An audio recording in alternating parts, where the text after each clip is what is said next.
I'm going to again put in the chat our order. And so the next few performers will be Adelia MacWilliam, Albert Palmer, David Lynch, Elisha Gullickson, Jim O'Halloran, and so on and so forth. We have some surprises tonight, at least one. There's usually several when it comes to some good things.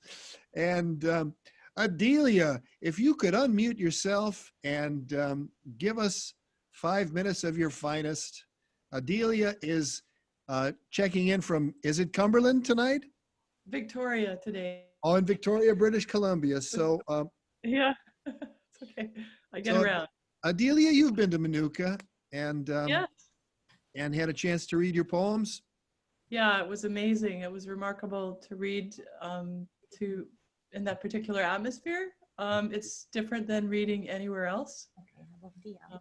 Yeah, especially exquisite, I have to say. So let's hope we can recreate, well, Hamilton's given us a good start, but we can have some of that same beautiful atmosphere here tonight.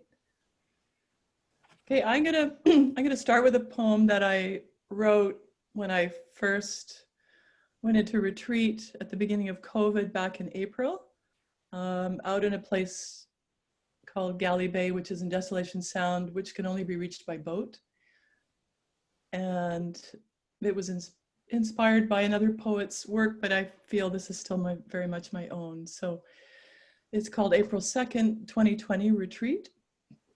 When I was in Desolation Sound during the pandemic, hiding out in that bay, its green tides and evenings and geese reading Tim, it was so cold. In the mornings I'd put on 5 layers, feed the wood stove until the kettle started to tick.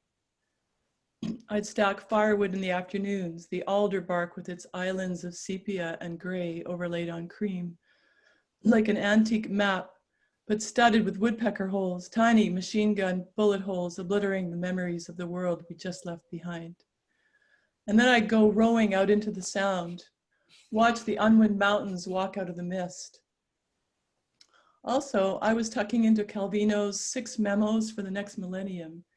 His assertion that literature is an existential function, the search for lightness as a reaction to the weight of living. There was no hockey.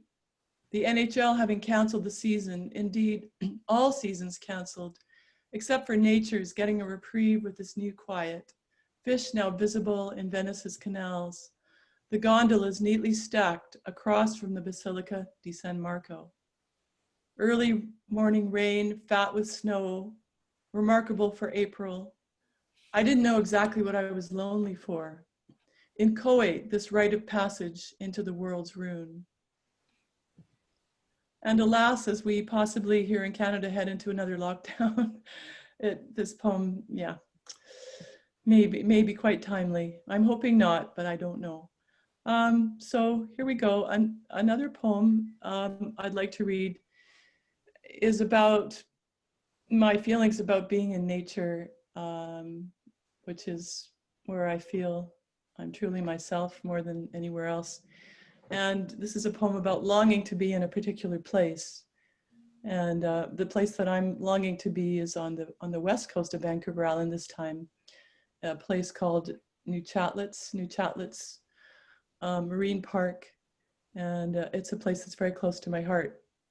I sometimes have ideas that I'd like my ashes scattered out there. So this poem is called Another Geography. I may be standing at a busy intersection, but in my heart's core, I'm listening to the sound of the surf, roaring at the edge of an archipelago's ragged reef. There's a 2-story town on the west coast of Vancouver Island, hammered by rain shadow into the head of an inlet where skinny alders poke through the floor of a raised mill. And fish blood runs ankle deep into the midsummer gutting stations, salmon souls homing into finned twilight like an exodus of milk. If you follow the inlet west between troll-nosed mountains in braided mist, the boat pounding on rough sea to where the Pacific unloads its blue-green freight onto the outer islets, tiny cookies of lava, the tips of sunken volcanoes that floated north, you'll find that out there, the early light is distilled from the shaft of a crow's blood feather, and that wolf howls from the outer islands tear the night into tiny pieces. leaving their ropey scat on the trail, containing the vertebrae of a small mammal, white temple bells that ring for the dead. This is where I belong, floating suspended between the islets with the sea otters wrapped in bull kelp. I'm always homesick for the way the otters' feet stick out of the water like bedroom slippers. And I think, do I have time for one more short one, Paul? Sure, last one. Last one, okay.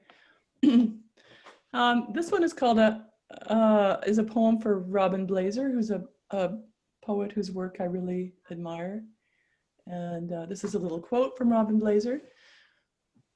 We opened the rock. It's called Cups 3, the poem that I'm quoting from. We opened the rock. This time I saw the god offer with outstretched hand the heart to be devoured. The lake flowed into my hands. Dante would say the lake of the heart. And how, Miriam Nichols asked, was the poet supposed to live once he'd given his heart away to the world? Do the hinges on the gate to the heart glow? Never mind Venus, diamond faceted, rising in a cobalt sky. Never mind the tom-tom beat of the stereo in the truck passing by. A gibbous moon. The garden gate torn off its hinges, exposing an archway of blackberry vines.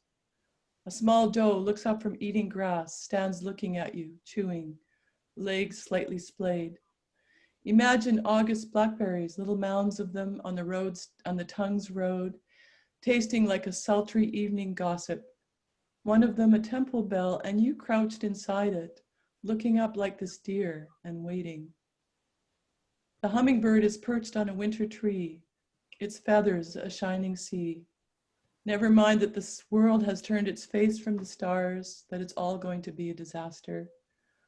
I'm knitting with a skein of winter wool, using pine needles from a forest grown up round cedar stumps the size of Volkswagens. Moss draped like velvet over tumbled rocks near a waterfall. If I knit the night a scarf of moss, will I live? Chinese dreams from ancient walled cities drift across the Pacific and spill into the garden, coughing up stagnant stillness in a lattice cage of ducks. I think about the vole gray Buddha, stone Buddha in Chongqing, its right hand raised in the wisdom position, submerged in water from the Three Gorge Dam. You cannot trust what you think is beautiful, what you think is the right thing to say, even if you are Levi waking up from drunkenness in the spring.